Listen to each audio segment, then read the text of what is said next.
Look, what they want in a nutshell is world government, world money, world taxation with a small group in control. That's what they want. The question is, how do you get there? The answer is, and Karl Popper explained this 70, 80 years ago, and George Soros adopted it.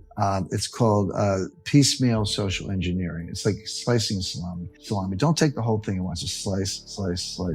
People don't notice, or give yourself enough time, and you'll eventually get to where you want to be. So the euro was a big step in that direction, because no more lira, no more drachma, no more pesetas, French francs. And now, NAFTA was a big step in that direction. No more borders. So they want to eliminate borders. They want to eliminate different kinds of money. The central bank digital currencies, even if you do it, as a CBDC euro, it's not a cryptocurrency, by the way. The message traffic is encrypted. It is digital, but it's not a cryptocurrency because there's a single ledger controlled by the government, and they can see what you're doing. This is the ultimate social control tool. So right now, I'm in an airport. I want a candy bar. I go to a retail place. I buy a candy bar. I use a credit card. The merchant, how does he get paid? Well, he sells that receivable to somebody called a merchant acquirer. These are factoring businesses that buy up hundreds of millions of dollars of receivables. So the merchant gets paid. Then the merchant acquirer delivers it to MasterCard or Visa. He gets paid MasterCard, Visa, distributes it to the issuing banks. They get paid. The bank sends me a bill and I pay the bank. Okay. Why do we need 5 intermediaries and 3% discount, 3% of fees for me to buy a candy bar? So the central bank digital currency, where you have a single ledger, QR code on your smartphone, no intermediaries. It's better, faster, cheaper. And that's true. That's actually true. They always sell stuff by giving you the benefits. They never tell you the other side. The other side is, now I'm in a bookstore. I buy the new book by Ron DeSantis, Well, right now that's between me and MasterCard. You need, under the Fourth Amendment, you need a subpoena and a warrant to get that information from MasterCard. And if you're not a wrongdoer, they shouldn't be able to get it. But with a central bank digital currency, the government knows it. They know I bought a book by Ron DeSantis. They know I gave a contribution to Elise Stefanik, who's the number 3 Republican in the House. They know I traveled to, Florida, red state, whatever. And then you combine what I just said, that ledger, with artificial intelligence, with the GPT, generative pre-trained transformer technology. You got a target on your back. With that information, which the government will now have firsthand, they're not stealing it, you're giving it to them by using their central bank digital currency, combined with GPT, artificial intelligence technology, they can develop a profile of you. And go back to Joe Biden's speech in Independence Hall in September 2022, just ahead of the midterm elections, art directed by Leni Riefenstahl. Might as well have been, right? Everything that they use, that she invented at the Nuremberg rallies, putting the leader up on a pedestal. She was the one who dug trenches to put the cameras in the trenches so you'd be looking up even higher at the leader, the vertical lights, the blood red backdrop. Everything about that, the art direction of that speech was right out of Nuremberg. And, she was a great art director, and more. But what did Biden say? He said half the country are enemies of the people. He said, not all you Republicans, but you MAGA Republicans, well, that's the majority of the Republican Party, are enemies of the people. So now you got Biden telling you you're an enemy of the state. You got the government knowing, actually, it's a kind of thought control, because using inference, I can tell by what you're reading, what you're buying, what you're attending, et cetera, kind of what you're thinking. Combine that with artificial intelligence and GPT technology, and now you got a target on your back and expect to knock on the door from the FBI goon squad. I'm saying if the elites are working on something that would make George Orwell blush, which it would, that is something that affects everyday people. You ought to pay attention to that.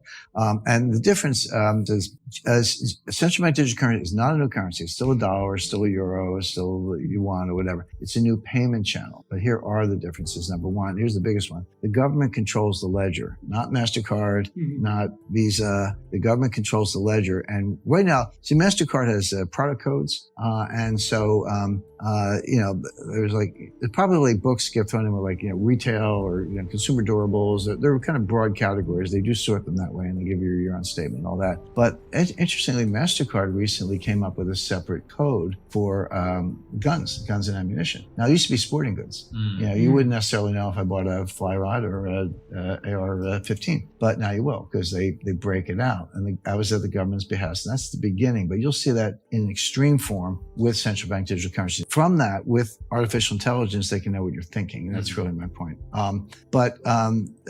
Combine that with, these other developments that are taking place. But the Fed is rolling out a system called Fed Now. It's going into kind of testing in a few months, actually, I think this summer.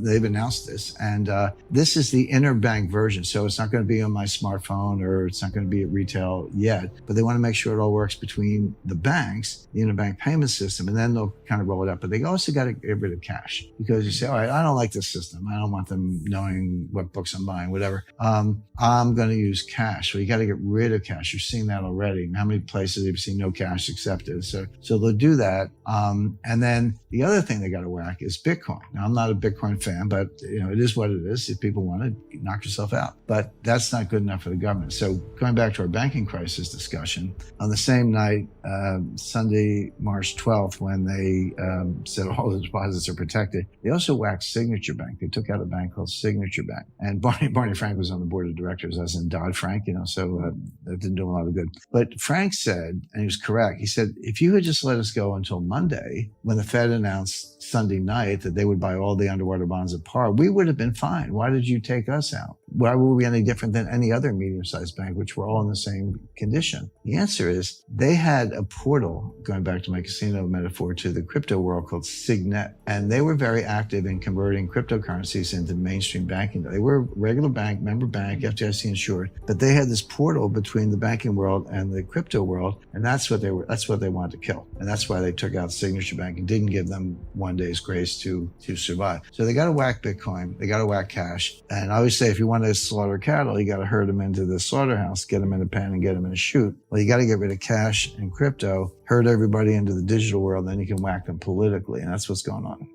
And going back further to the reserve currency thing, there is no alternative to the dollar as a reserve currency in terms of bond markets. There's no bond market with all, derivatives and futures and options and settlement and clearance and rule of law and all that stuff. But there is an alternative called gold. So gold will be where countries go, and it should be where investors go, follow the money, as they say. And central banks have been net buyers for the last 13 years. So they're about the best informed players you can imagine. So I'd have some gold for that reason, not because it's shiny and pretty, but because central banks are huge net buyers, and it is the alternative to the dollar. There's no other currency that comes close, but gold does. So that's a reason to have some gold in your portfolio. And also this loss of confidence in the dollar that we've been talking about, independent of what other countries are doing, it'll preserve wealth. It'll be fine the next day. If there's some kind of panic or collapse or revulsion against the dollar, that's how currencies die. Your gold will hold up just fine. Small ebook, big impact, The Wealth Tree. The only 4 ways that will make you financially free forever. Download it here for free.